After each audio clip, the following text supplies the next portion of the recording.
राधे राधे भाई और बहनों, आप सभी को मेरा प्यार भरा नमस्कार और मेरे YouTube channel music with Poonam में आप सभी का बहुत बहुत स्वागत है।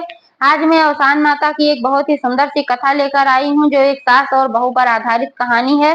तो कथा को पूरा सुनिएगा। अवसान माता की कथा को कभी भी अधूरा नहीं छोड़ना चाहिए। पूरी कथा सुनने के बाद ही फल भी मिलता है और तभी कथा समझ में भी आती है। अगर कहानी पसंद आए तो कृपया लाइक करें, शेयर करें और चैनल को अभी तक सब्सक्राइब नहीं किया है तो चैनल को भी सब्सक्राइब करके बेल आइकन को प्रेस कर दें ताकि सारे अपडेट्स आपको मिलते रहें। ऐसे ही अपना स्नेह, सहयोग और आशीर्वाद अपनी बहन पर बनाए रखें। तो एक बार प्रेम से बोलो, अवसान महारानी की जय। एक गांव में एक मालिन रहती थी। उसकी एक बहू थी। मालिन बहुत बूढ़ी हो चुकी थी, इसलिए उससे कोई काम काज नहीं होता था। मालिन बहुत ही धार्मिक स्वभाव की थी, पूजा पाठ बहुत ही करती थी और वह अवसान माता की परम भक्त थी। जब तक उसके शरीर में शक्ति थी तब तक वह हमेशा अवसान माता की दुदुरिया चबवाती थी, हर बृहस्पतिवार को चबवाती थी। लेकिन जब बूढ़ी हो गई, उससे कोई काम काज नहीं होता था, तो उसकी बहू उसको खाने तक के लिए नहीं देती थी, दुदुरिया चबवाने के लिए पैसा देने की तो दूर की बात थी। लेकिन फिर भी वह मन ही मन माता जी का भजन कीर्तन करती रहती थी और माता जी का जप करती रहती थी। माता जी भी उसकी मजबूरी को समझती थी कि जब तक यह कर सकती थी, यह प्रत्येक बृहस्पतिवार को दुरदुरिया करवाती थी और अब यह नहीं करवा पा रही है तो इसकी कोई गलती नहीं, इसलिए अवसान माता की कृपा उस पर बनी हुई थी। और अवसान माता की कृपा की ही वजह से उसके घर में सब कुछ भरा था, धन दौलत की कमी नहीं थी। लेकिन उसकी बहू बहुत ही दुष्ट स्वभाव की थी। वह सास के बूढ़े होने का कोई लिहाज नहीं करती थी और हमेशा ताने सुनाती रहती थी। बोलती थी कि खाती तो हो इतना थाली भर भर के, कोई काम की न काज की न उमन अनाज की। बूढ़ी मालिन के घुटने में भी दर्द रहता था, कमर में भी दर्द रहता था, इसलिए ज्यादा चल फिर नहीं सकती थी, ज्यादा काम नहीं कर सकती थी। लेकिन घर पर बैठकर वो मालाएं गूंथा करते थे और मालाएं जब गूंथती थी तो मन ही मन वह माता जी का जप भी करती जाती थी। लेकिन उसकी बहू को इससे संतोष नहीं था। वो बोलती थी कि घर में केवल माला गूंथती हो और कहीं कुछ काम वाम करती नहीं हो, तो क्या मैं घर भी काम करूं बाहर भी काम करूं? मुझसे नहीं होगा। तुम कोई काम नहीं करती हो, घर में बैठकर केवल खाती रहती हो, तो जाकर के फूल बेच कर आया करो। तो बूढ़ी मालिन ने कहा, बहू मेरी स्थिति इतनी नहीं है कि मैं खुद चल पाऊं, तो मैं डलिया लेकर कैसे चलूंगी और कैसे जाऊंगी, कहाँ पर बेचूंगी? जो मुझसे बन पड़ रहा है वो मैं कर रही हूँ, मैं माला गूंथ देती हूँ, तुम ले जाकर बेच आया करो।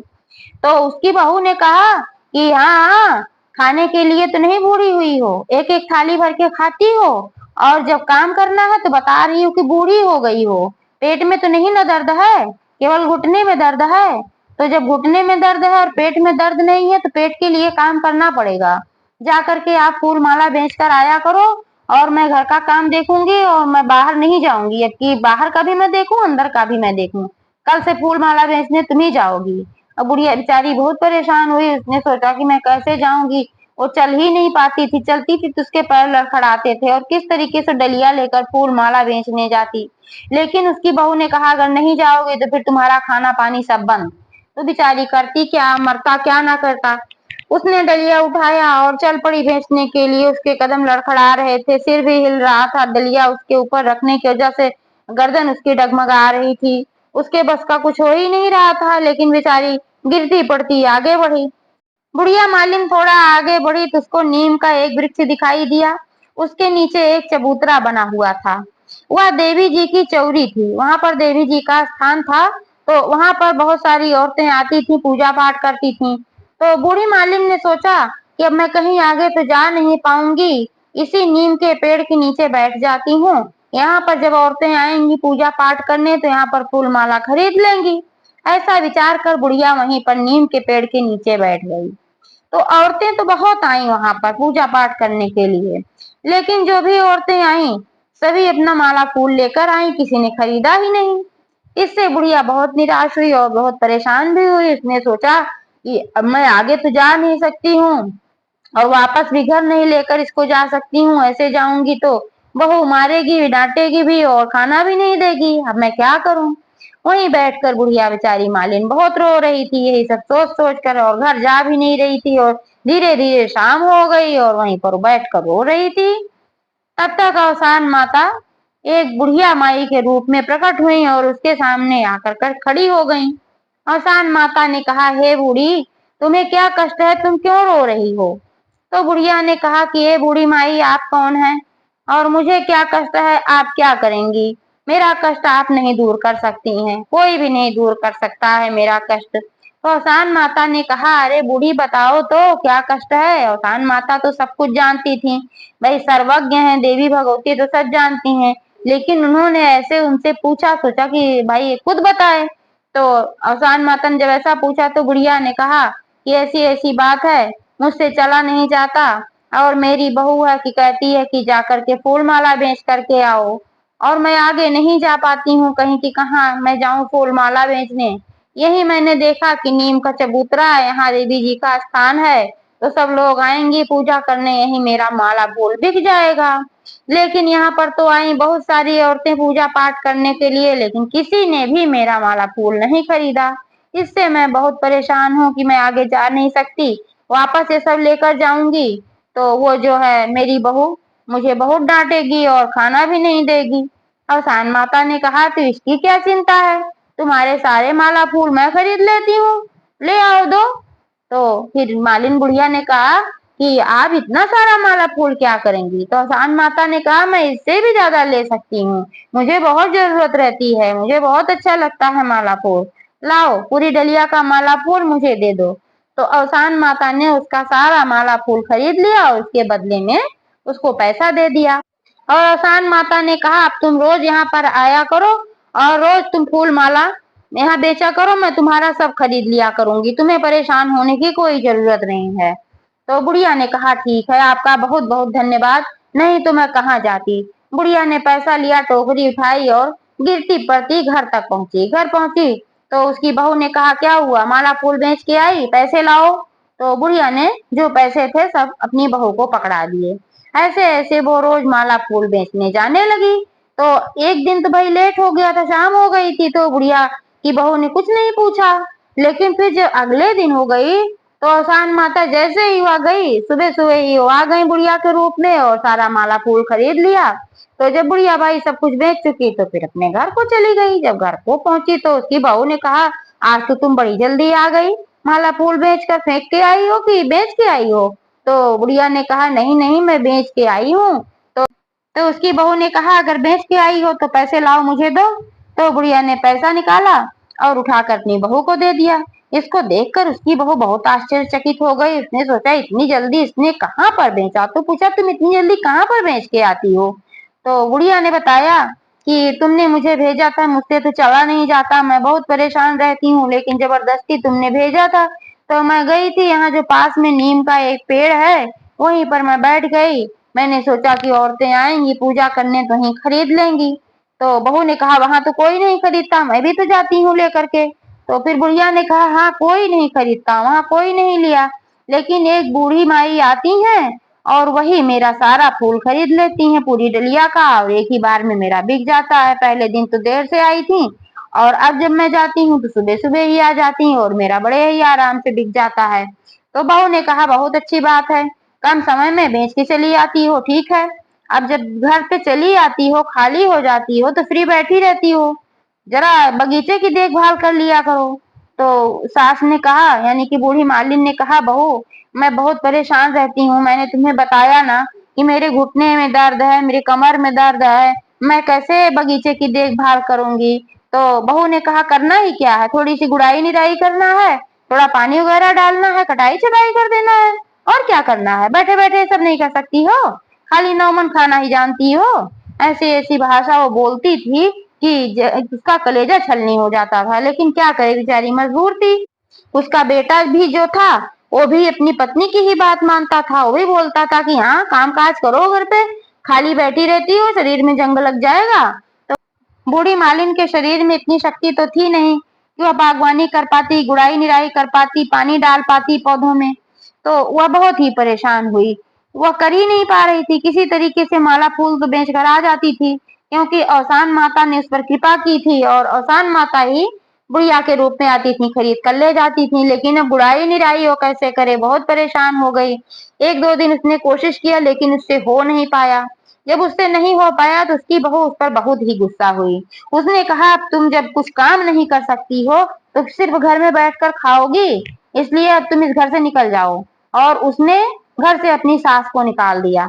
बेटे ने भी कोई मदद नहीं की। उसने भी कहा, कोई बात नहीं, मेरी पत्नी गलत थोड़ी कह रही है, बैठकर केवल खाती हो, बहाने करती हो कि यहाँ दर्द है वहां दर्द है। दर्द किसको नहीं रहता है, लेकिन तुम काम ही नहीं करना चाहती हो, इसलिए घर से निकल के जाओ, हम लोग के पास इतना नहीं है तुम्हें बैठा कर खिलाएंगे। ऐसा बोला और जो है बुढ़िया बेचारी निकल गई तो वहीं चबूतरे के नीचे बैठकर जाकर वो रो रही थी, नीम के पेड़ के नीचे बैठकर, जहाँ पर फूल बेचने जाती थी। तो वहां पर फिर अवसान माता बूढ़ी माई के रूप में वहां पर आई। तो उन्होंने पूछा, क्या हुआ, आप क्या संकट आ गया, आप क्यों रो रही हो। तब बुढ़िया मालिन ने अवसान माता से सारी बातें बताई। उसने कहा कि मुझसे बागवानी करने के लिए मेरे बहू बेटे ने कहा और मुझसे वह नहीं हुआ, तो मुझे घर से निकाल दिया। अब मैं कहाँ जाऊंगी, इसीलिए मैं रो रही हूँ। तो अवसान माता ने कहा, तुम्हें चिंता करने की कोई आवश्यकता नहीं है। यहाँ पास में ही एक अवसान माता का मंदिर है, मैं भी उसी मंदिर में रहती हूँ। वहाँ रोज भंडारे होते रहते हैं, ना तुम्हें खाने की कमी है वहां पर, ना रहने की कोई समस्या है। तुम मेरे साथ चलो, वहीं पर रहना। तो बुढ़िया बहुत प्रसन्न हुई। बुढ़िया ने कहा कि आपका बहुत बहुत धन्यवाद, आप तो हमेशा मेरी मदद करती रहती हैं। तो अवसान माता ने कहा, कोई बात नहीं, यह तो मेरा कर्तव्य है। और बुढ़िया मालिन को लेकर साथ मंदिर में चली गई। जब अवसान माता के मंदिर में वहां पहुंच गई तो उसे बहुत ही सुकून मिला। वह तो अवसान माता की परम भक्त थी ही, और वहां पर जब वह पहुंची तो उसे बहुत ही अच्छा लगा। वहां पर वह रहने लगी, पूजा पाठ करने लगी, और रोज वहां भंडारे होते ही थे तो खाना भी भरपेट खाने को मिल जाता था। उसे वहां पर किसी प्रकार की कोई समस्या नहीं थी। और इधर इसके घर उसके बहू बेटे जो थे वो कंगाल हो गए, क्योंकि उस घर में वह थी, उसी के दान पुण्य से, उसी की पूजा पाठ की वजह से उस घर में धन दौलत भरा पड़ा था। जैसे ही बुढ़िया को बहू बेटे ने घर से निकाला, वहां पर कंगाली ही कंगाली छा गई। अवसान माता का प्रकोप भी वहां पर हो गया, क्योंकि पहले भी पूजा पाठ करने के लिए बहू मना करती थी, लेकिन जो ये बूढ़ी मालिन थी वहां पर रहती थी तो माता का स्मरण ध्यान करती थी, जप करती थी। इसकी वजह से पूरे परिवार पर रक्षा कवच बना हुआ था, पूरे घर में सुख शांति थी, धन धान्य था, सब कुछ था। लेकिन जब बुढ़िया को ही घर से निकाल दिया तो फिर वहां पर माता की कृपा ही नहीं रह गई। इस वजह से उसके घर में दरिद्रता ही दरिद्रता आ गई। अब आपस में बहू बेटे दोनों बैठकर बातें करने लगे। वो लोग कहने लगे कि जब तक माँ थी तब तक इस घर में किसी तरीके कोई कमी ही नहीं थी, हम लोगों ने जब से घर से निकाल दिया माँ को तब से ऐसा सब कुछ हो गया, कहीं हम लोगों ने कोई गलती तो नहीं की। तो फिर माली की बहू ने कहा कि चलो माँ को ढूंढा जाए, क्योंकि अगर नहीं वो आएंगी तो हम लोग तो खाने बिना मर जाएंगे, वो आ जाएंगी तो हम लोग के घर में सब कुछ सही हो जाएगा। जब ऐसी स्थिति आई तब कदर समझ में आई कि बुढ़िया की क्या कदर है और बुढ़िया क्या चीज थी। जब तक थी तब तक उसको परेशान करके रखी हुई थी। अब इधर उधर उनके बहू बेटे ढूंढ रहे हैं कि कहीं किसी बूढ़ी औरत को देखा, सबसे पूछ रहे हैं कहीं किसी बूढ़ी औरत को देखा, सबने मना कर दिया, हमने नहीं देखा, हमने नहीं देखा। तो अब क्या करें, कहीं मिल ही नहीं रही थी, चुपचाप थक हार कर घर पे वो लोग लौट गए। एक दिन बूढ़ी मालिन की बहू के दिमाग में आया कि मेरी सास अवसान माता की परम भक्त थी, तो कहीं वो अवसान माता के मंदिर में ही तो नहीं जाकर रह रही है, जरा वहां पर जाकर देखते हैं। तो उसने अपने पति से कहा, ए सुनो, चलो अवसान माता के मंदिर में देखा जाए, क्योंकि वो बुढ़िया जो मेरी सास थी वो बहुत ही भक्त थी अवसान माता की, अब यहाँ से निकाली गई है तो वो वहीं पर गई होंगी। तो इसके बहू बेटे वहां पर पहुंचे। जैसे वहां पर ये लोग पहुंचे और बुढ़िया ने देखा तो बहुत ही गुस्सा हुई। बुढ़िया ने कहा, तुम लोग यहाँ पर किस लिए आ गए, घर से तो निकाल दिया, अब यहाँ भी नहीं रहना देना चाहते हो क्या। तब बूढ़ी मालिन के बहू बेटे उसके चरणों में गिर गए और माफी मांगने लगे। बोले, हे माँ, तुम माफ कर दो, तुम जब से घर से आई हो घर में बहुत ही दरिद्रता आ गई है, हम लोगों से बहुत बड़ी भूल हुई है, हम लोग तुमको समझ नहीं पाए, और तुम्हारे ही पुण्य प्रताप से, तुम्हारे ही वहां रहने की वजह से हम लोग के घर में सब कुछ अच्छा चल रहा था, धन धान्य था, सुख शांति थी, लेकिन हमने तुमको बहुत परेशान किया, इसके लिए मैं माफ कर दो और घर वापस चलो। बुढ़िया ने कहा, जिस घर से तुम लोगों ने निकाल दिया है उस घर में मैं कतई नहीं जा सकती हूँ। लेकिन फिर भी बहू बेटे मिन्नतें करते रहे तो भाई माँ है, माँ का दिल तो पसीज जाता है। तो माँ ने कहा, ऐसा है कि मैं तो उस घर में नहीं आ सकती हूँ, हाँ अवसान माता से मैं प्रार्थना करूंगी कि तुम्हारे घर में सब कुछ अच्छा हो जाए, तुम लोग के घर में धन धान्य की कमी ना रह जाए, तुम लोग घर को लौट जाओ। जाओ, मैं आशीर्वाद देती हूँ, तुम लोग के घर में सब कुछ पहले जैसा हो जाएगा। तब बूढ़ी मालिन के बहू बेटे वापस चले गए, दुखी होकर, निराश होकर कि क्या पता होगा कि नहीं होगा, ऐसा सोचकर। लेकिन ये जो बुढ़िया थी वो औसान माता के मंदिर में थी ही, तुरंत ही गई औसान माता की मूर्ति के पास, मत्था टेका और बोला, हे औसान माता, मेरे बच्चे नादान हैं, उनको माफ कर दीजिए और उनके घर में पहले की तरह धन धान्य सुख संपदा सब कुछ कर दीजिए, मुझे और कुछ नहीं चाहिए। तो औसान माता ने इसकी विनती को सुना और उसके बहू बेटे के घर में सुख संपत्ति फिर से आ गई, फिर से दरिद्रता का वास खत्म हो गया। वो लोग भी बड़े आराम से रहने लगे और उन लोगों की आंखें भी खुल गई। मालिन की जो बहू थी वो भी औसान माता की परम भक्त हो गई और प्रत्येक बृहस्पतिवार को वो भी औसान माता को दूध-दूरिया चबवाने लगी। तो जैसे औसान माता ने बुढ़िया की रक्षा किया, वैसे ही सबकी रक्षा करें, सबकी मदद करें। एक बार प्रेम से बोलो, औसान महारानी की जय।